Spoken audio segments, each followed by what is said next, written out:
Okay, thank you and good morning everyone. I don't know if a Sunday morning's the best time to debate the family, but why not?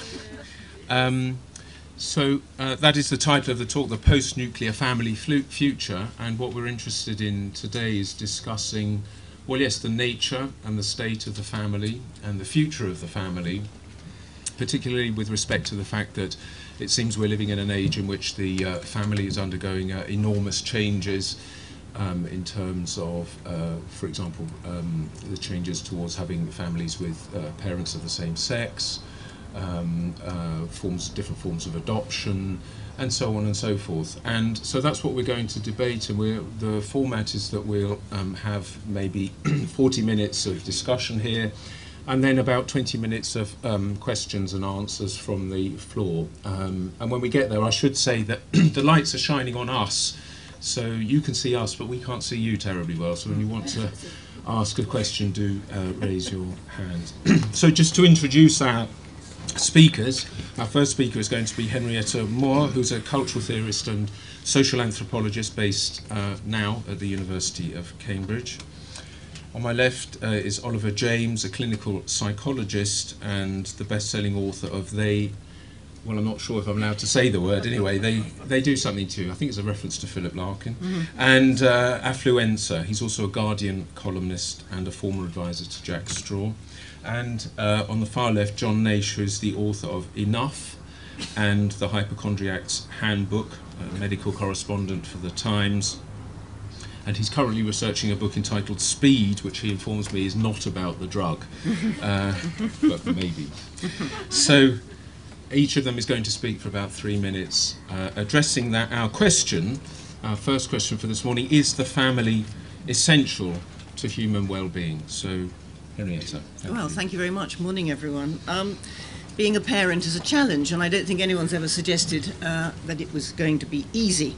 And people growing up need love, support and care. In fact, people everywhere in general need love, support and care. But the question is, does this best come in the form of the nuclear family? And my proposition for you this morning is that there's actually no evidence that it does, either historically or culturally. In fact, I would say that the nuclear family, if we look at it historically and cross-culturally, is a rather unusual family form, and that it may be just a phase in the history of the society that we live in. I want to suggest to you that there's a difference between saying that there are different family forms, non-nuclear families, and implying that all of those are dysfunctional. Why is it that we think that the nuclear family is somehow much better than all other family forms? In fact, if we look at the UK, we can see that different kinds of families have always existed alongside each other, and that families indeed have differed even within Europe, not just around the world. So when we think about families, we have to think about how marriage starts, about the structure of the family, and about the content of its relationships, and how well the family works for bringing up children. So if we look around at our families at the moment and say, well, what can we say about them? Well, we can say that since civil partnerships were introduced in 2005, there have been about 35,000 of them. That last year about 270,000 people were married in the UK. If we assume that civil partnerships are about 6,000 a year, that means that they're roughly 2.2% of all people who now get married. That's quite an interesting figure, just taken as it is. Cohabitation is, of course, rising. The number of people who cohabited together before marriage in the 1950s was 2%. In the 1990s, it was about 77% of all people who married had cohabited before that they were married. Now we know that children who are brought up in single-parent households, 1 child in 4 is brought up in a single-parent household, whereas back in the 1970s it was 1 child in 14. This is a lot of change, but the point I want to make to you is that this change is not unusual. Families have been changing over very long periods of time. So let's look at what brings about that change. Well, families, of course, the changes in them are driven by social, by economic and by political factors. The picture is extremely complex. In the past, though, families were much more connected to property relations and how people controlled property and other assets than they are today. But we can see positive things that are happening in our families. Let me tell you the positive things. So that mothers, even though they work, 2/3 of women who have children work, about 1/3 of those who do work part-time. But mothers now spend 3 times as much time with their children as they did in 1972. If we look at what's happening to fathers, so fathers, people talking about fathers all their time and their problems. Well, Bertrand Russell said of the middle-class father in the last century that fathers spent very little time with their children, especially if they played golf. In fact, the research done in the 1970s suggested that actually at that time, fathers spent, on average, 8 minutes a day with their children, right? The good news is they now spend 200% more time with their children than they did, okay? So we have parent-child relations which are changing, but some of those changes are positive, some of them are things that give us cause for concern. People now live in families which consist of grandparents. In 2007, the number of people aged over 65 in the United Kingdom surpassed the number of teenagers in the United Kingdom. The big challenge for families going forward is actually what we're going to do about that change in the age demographic. And I think that rather than just focusing on what's happening to children, we should think about what's happening to families more broadly. Okay, thank you very much, Henrietta. Oliver. I think the problem with the proposition is the word essential. So anything that I'm deeply skeptical about evolutionary psychology, about wide generalizations about human psychology. And I think we have to be extremely cautious of saying that the family is essential in all circumstances, etc., etc. But if you specify the kind of society that we live in, then I suppose the evidence is there, for very obvious commonsensical reasons, that two adults caring for the children is better than one. And indeed, the more that the extended family is involved, the better. So obviously, Henrietta's point refers to the nuclear family, and it's an unfortunate fact that we live in this atomized, individualistic society, much more so than mainland Western Europe, which is much more collectivist. And because we live in this individualistic society, the nuclear family seems to be the only thing we've got. There doesn't seem to be a plan B, really. The plan B would obviously be more collective care. Now, where I think you can be essentialist is to say, well, even in this, actually, I'm not sure you can say that it's true in all societies under all circumstances, but certainly it is true, I think, beyond question scientifically, that the electrochemical thermostat with which, if you like, the prism through which we view the rest of our lives is to a very significant extent influenced by the extent to which our needs are met during the first 6 or so years. That is, the characteristic levels of cortisol, of the neurotransmitters, and the patterns of brain waves that are established in early infancy onwards as a toddler, and then subsequently how you're punished. These things are hugely influenced by the way you're cared for during those years. And given that we live in this anomic, alienated, shop till you drop, it could be you, credit, fuel, consumer, junkie society, which I wish we didn't. Unfortunately, I think probably that, you've got to say what's the alternative to the nuclear family for meeting those needs of particularly under 6-year-olds, which is so important for later, how you are in later life and how mentally healthy you are and what kind of well-being you have. Well, what is the alternative? I mean, we know, again, one scientific thing we know for sure is that bringing them up in institutions is not a good idea.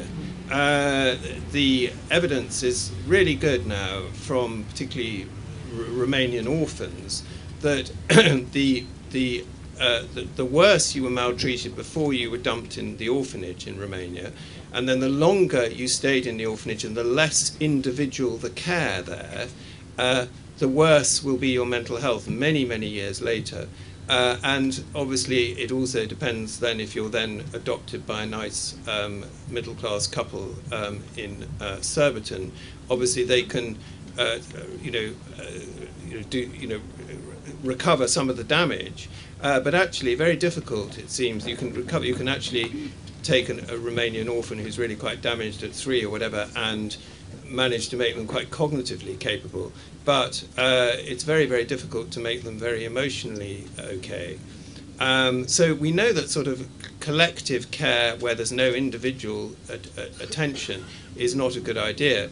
Having said that, I actually did do an anthropology first degree, and I think so much depends on the collective, whether you're in an individualistic society like America or the UK, whether you're in mainland Europe, which is obviously more individualistic than, say, a hunter-gatherer group in Bongo land.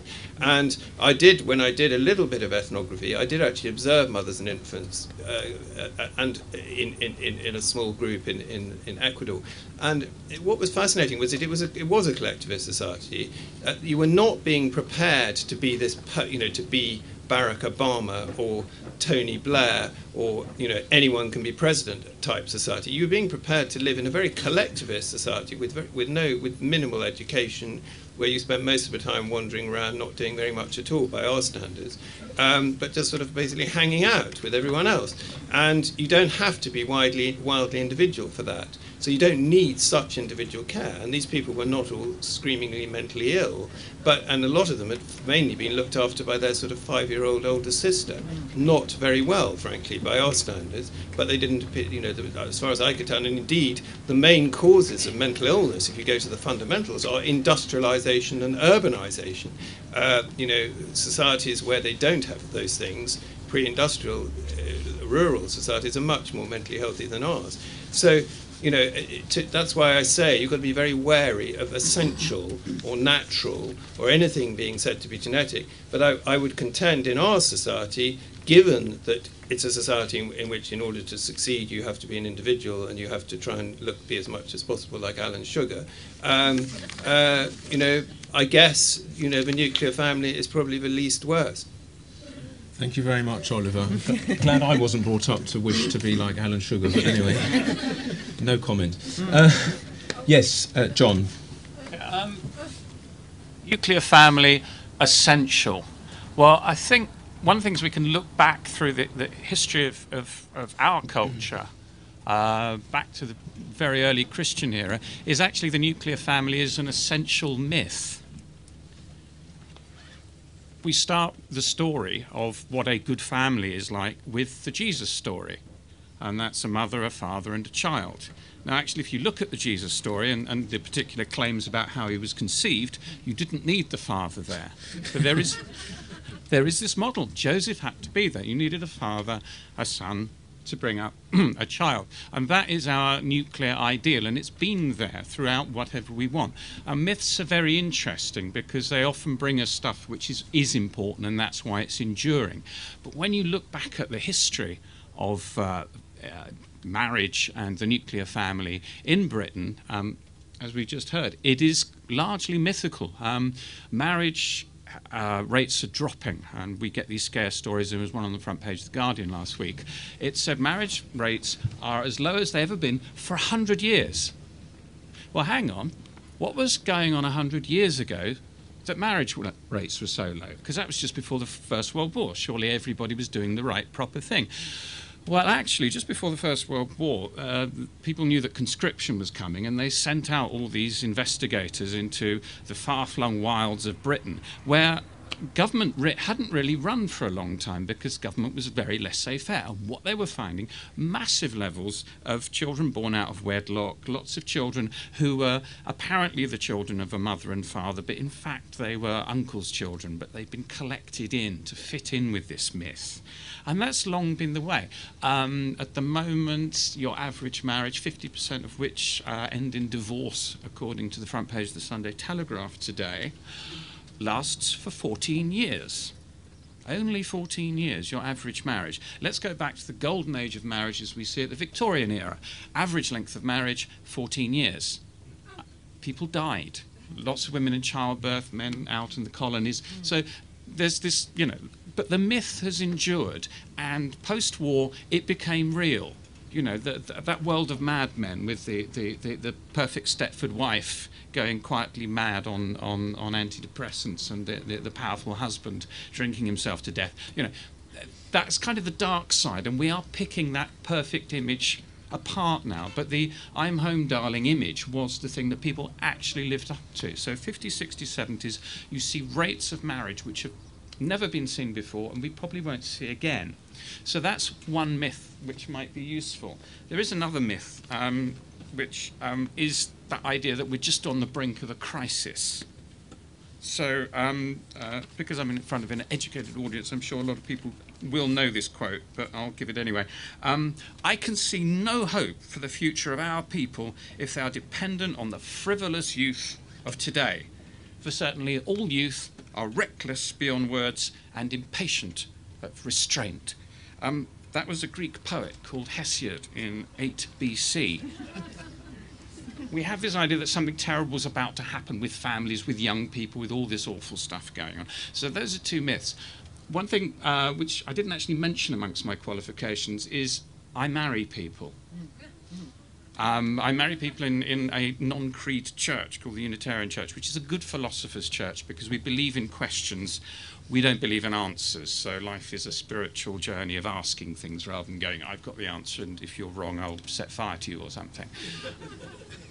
So it's interesting when people come to me and they want to get married. Often they've already got kids, often they've already living together or whatever. And sometimes when I'm feeling mischievous, I will say, why do you want to get married?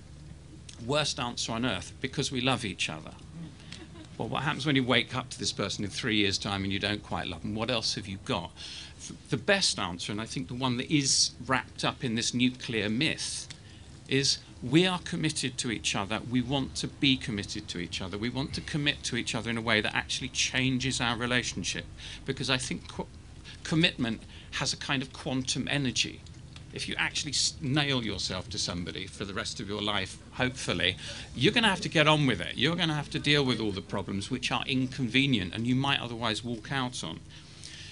Hopefully, whatever happens next, that commitment will endure. I think it's that commitment which brings up children properly. We have to look at the fact that most child abuse happens within nuclear families.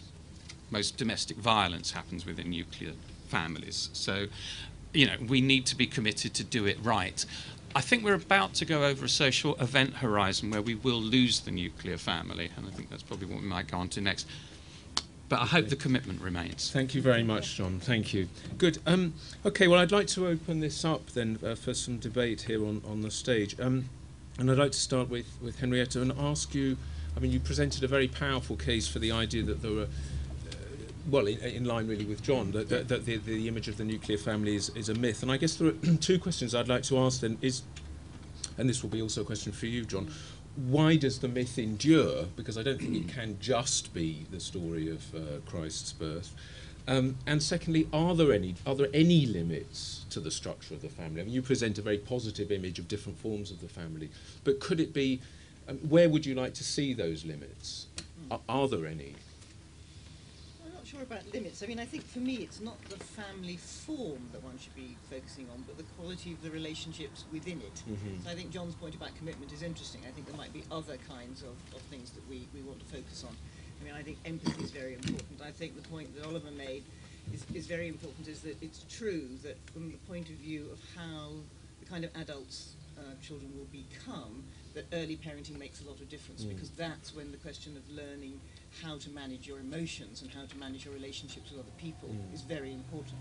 But of course, because I've worked in Africa and I've worked in families that are very extended, where people have more than one spouse, right? And where people are brought up in a set of relationships which are quite different from the ones that people are used to here.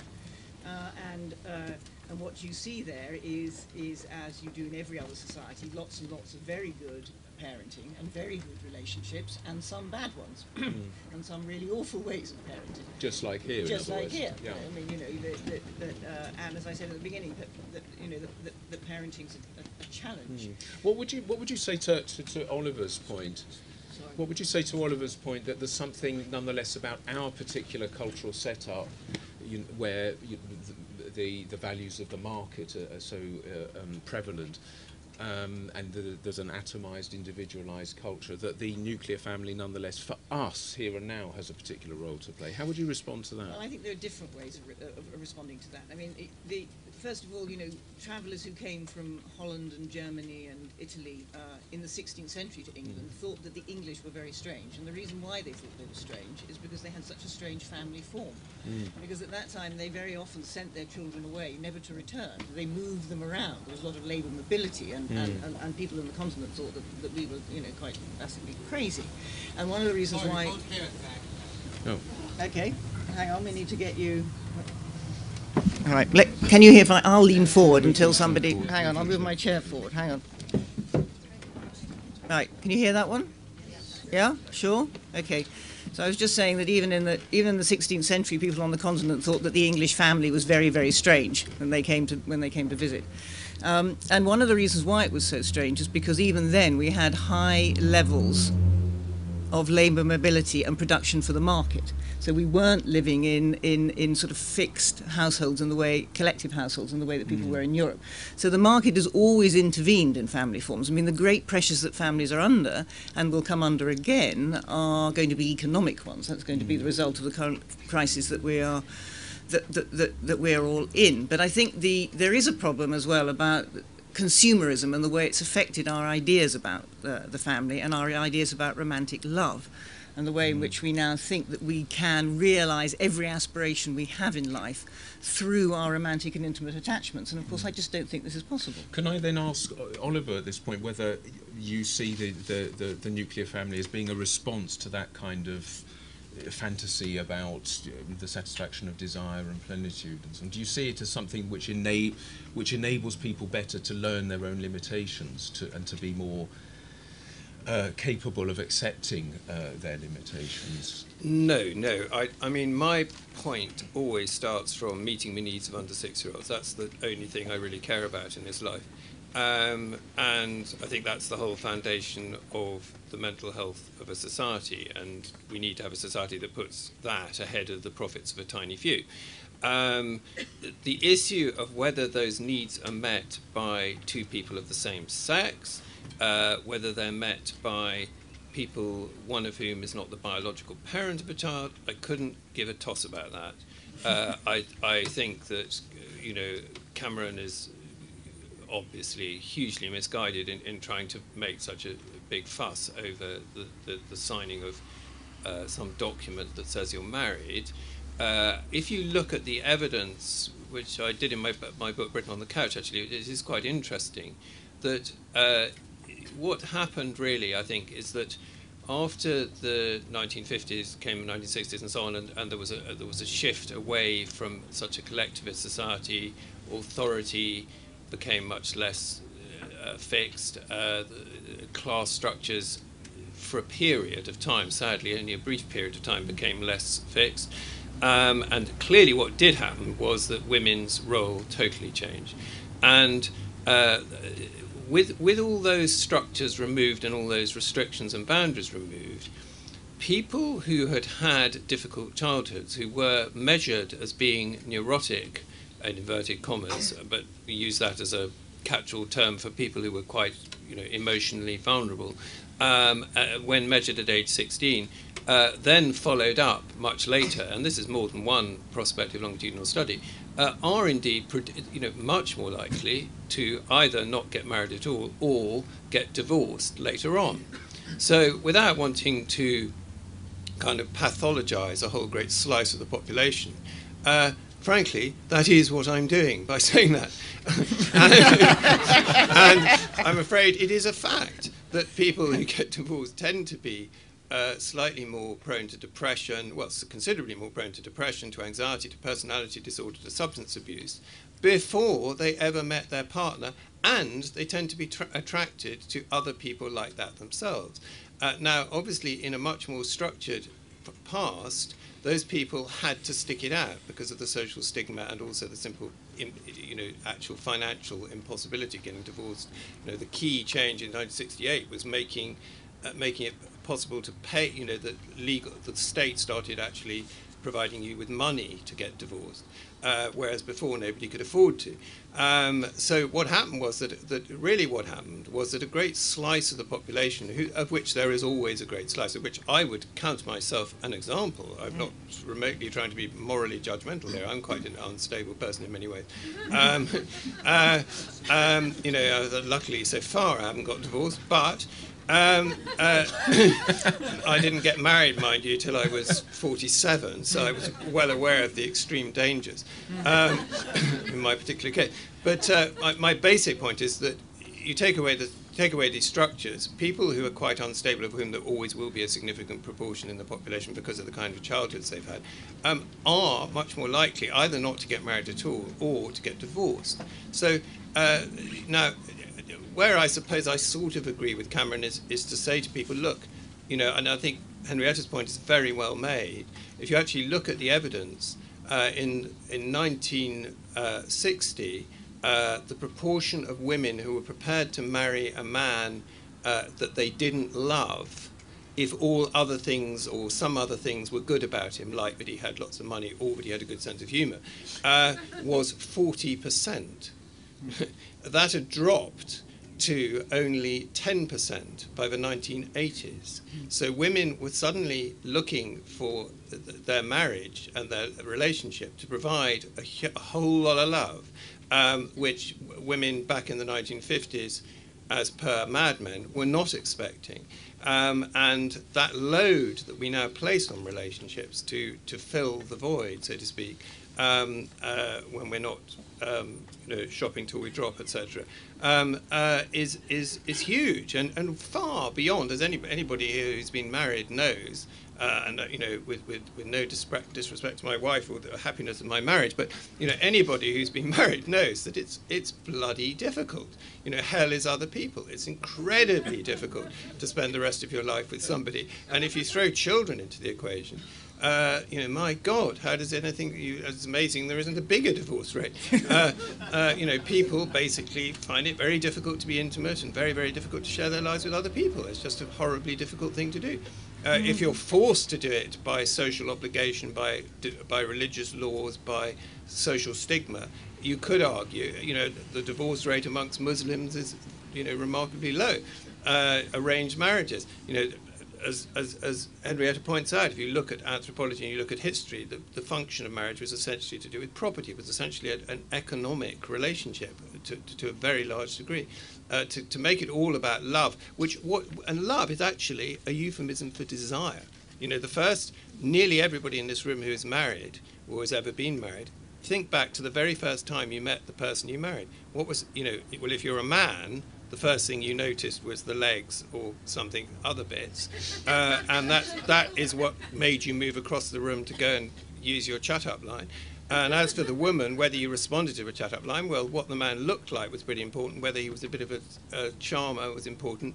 All things that have absolutely bog all to do with whether you're going to be suited as mates to reproduce and be good parents to children. So, there is a kind of problem anyway there, that if it's left to choice, to a complete choice and freedom of the individual, none of these things are thought through. The fact is, nobody sat down in the 50s and 60s and said, this society is changing radically, what's going to happen to marriage if everybody's just doing it on this basis? Nobody sat down and said, really, a significant proportion of the population are not very happy and are going to quickly pull out when the shit hits the fan in the marriage. And nobody's addressing these questions at all. To me, these are the elephant in the room. Thank Oliver. I find myself in the unfortunate position of agreeing with almost everything. Could I bring John in here? Because I want to ask about this myth. Why do you think this myth of the family is so immensely powerful? It's powerful socially. As Oliver quite rightly says, it actually motivates people to act. They tell themselves stories about love rather than desire or whatever it might be. It's politically important. and I'm sure that the Christian heritage is in part responsible for that, but I don't think it can be the whole story. So what does it tell us about us that we have that myth? The myth is built on itself, and it's a myth that's proved strong. You go into the Middle Ages with romance and chivalry, and you get that idea that love is important. And yes, we've only really been liberated from the economics of it quite recently. And I think, as Oliver is saying, and as I believe when I'm asking people why they want to get married, love is not a particularly good reason. It's a good start, but you need to go beyond that. Why the myth is currently enduring is quite interesting, because all of these reasons we've been talking about should mean that it had crashed and burnt long ago. I think one of the reasons is because we haven't got a better idea at the moment, or that we're scared of letting go of this model, which is so charming and so appealing to all the things that we think life should be like as a happy ending. I was thinking of Orson Welles, who always said, if you want to have a family film that ends happily, stop the film before the story ends. So, because things tend to wind up. So what we really need to start talking about very urgently is where we're going and how things are changing, because this myth is just crumbling to pieces, not just in the very tangible terms of divorce rates, but in the fact that when you go and see a family nowadays, your average middle-class family, they are in different rooms watching different screens, and they are having different relationships with different people via different screens. That, to us, sounds dirty, appalling and scary. But it could be the liberation from the Larkin hell. We might actually be finding new ways of developing relationships amongst wider people. We might find that human beings are actually wise enough to find sustaining and supportive relationships via the internet and all these technological ways of communicating, rather than just getting groomed, stalked and destroyed by, which is the story that hits the news because it's appealing to us. Oliver wants to come in and just very quickly, one point that I would want to slightly disagree with Henrietta and John about is the extent to which the idea that family is a myth. I think if you look, you can read the statistics in lots of different ways, but this 50% divorce rate, I don't know, that's a projection, whether it really is that, but it certainly was 40% recently. And okay, but that still means that 60%. Now, what does that mean? Does that mean that 60% of people who get married tomorrow, because these things are based on projections, so it's saying that 60% of people who get married tomorrow will stay married the whole way through. So if the average is 14 years, that's still the case that 60% of people stay married. And indeed, if you think of all the people depending on what sort of people are here, blah, blah, blah, blah, blah, but certainly, I know lots and lots of people who have stayed married all the way through. And an awful lot of people do. I would contend that it isn't a myth that marriage is an enduring thing. It isn't a myth that, I think there's a tendency to exaggerate the extent to which everything's falling apart. The fact that gay couples are able to have children is great, but it is, it is still a very, very, gaiety is vastly exaggerated. The importance of gaiety in our society gets far too much attention, in my view. The proportion, if you actually look at the studies, the proportion of the population who are exclusively lesbian is really tiny. It's something like 1%. And the proportion of gay men proportion of men who are exclusively gay is only about 3%, if you look at good epidemiological surveys. And the proportion of men who are bisexual is maybe as much as, maybe add another 2%, so maybe 5%. Homosexual preferences is actually pretty rare, and the proportion of them who eventually, after they've been to heaven and for too many years, and eventually decide they want to shack up, if you're the number of Elton Johns there are is not that many. So, I don't think we need to dwell too much on that aspect of things. But given that you've brought that up, before we open this up to discussion, just very quickly, I'd like each of you to say something about whether you think there's any particular advantage in the idea of a family with a mother and a father. If there's anything in particular, or whether gay couples bringing up children, whether that's likely to have a deleterious influence on children or anything like that. No, of course not. Rubbish. I mean, Right. come on. Grow up, all of you, straight away. I mean, It was just a question. No, exactly. Yes, I know, but this stuff is, these conversations can get very difficult. First of all, we are moving all the time between an argument about marriage and the argument about nuclear families. Nuclear families have nothing to do necessarily with marriage. There are many other ways of getting married and having family forms, okay? So let's try and be imaginative. An adult. So one way of doing that is think, okay, what is positive about the new kinds of family structures that are emerging? And there's a lot that's very positive, all right? There are two things which I think are important. So the number of people of pensionable age now exceeds the number of teenagers in the United Kingdom. Can we turn that to our advantage, or are we going to stand around with the Prime Minister pretending he's King Canute, saying, back the waves, let's put lots of money into keeping up a family form that we don't have and putting policy and resources behind things that are never going to happen. Why would I do that? I'd be mad, So let's try and work with what we've got. Demographics is demographics. People are aging, they need to be looked after, and guess what? They love looking after their grandchildren. And also think about these children in extended families. What do you do when you've got your father's married twice, you've got two mothers, you've got several step-siblings, you've got more uncles and aunts, you're not sitting in this very small nuclear family. You develop new interpersonal skills. You have much more empathy, much better understanding of what social relationships are about.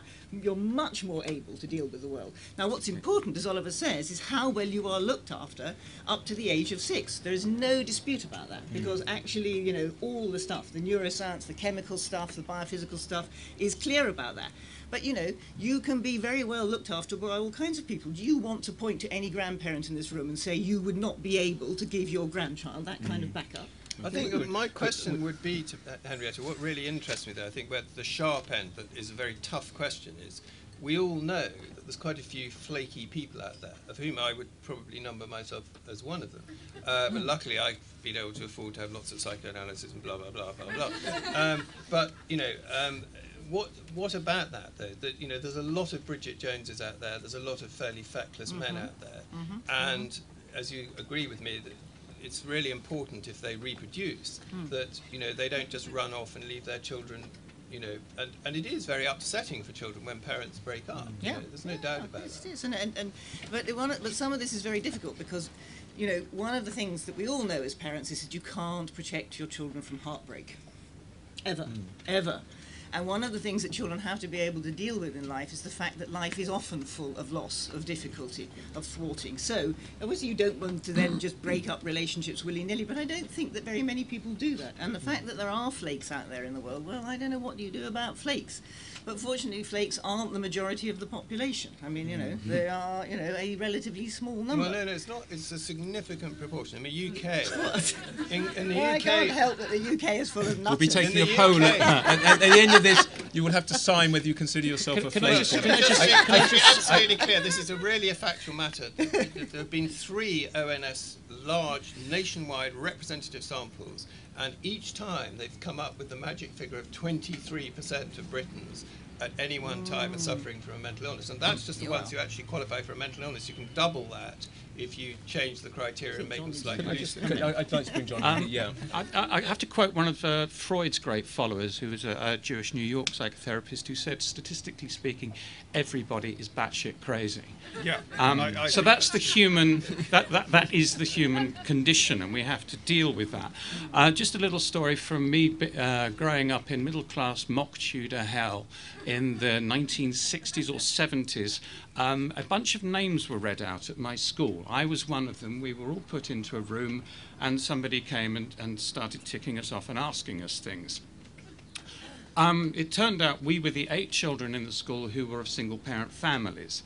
My father dropped dead when I was about 3. I was brought up by a wonderful woman, and I had a very good upbringing.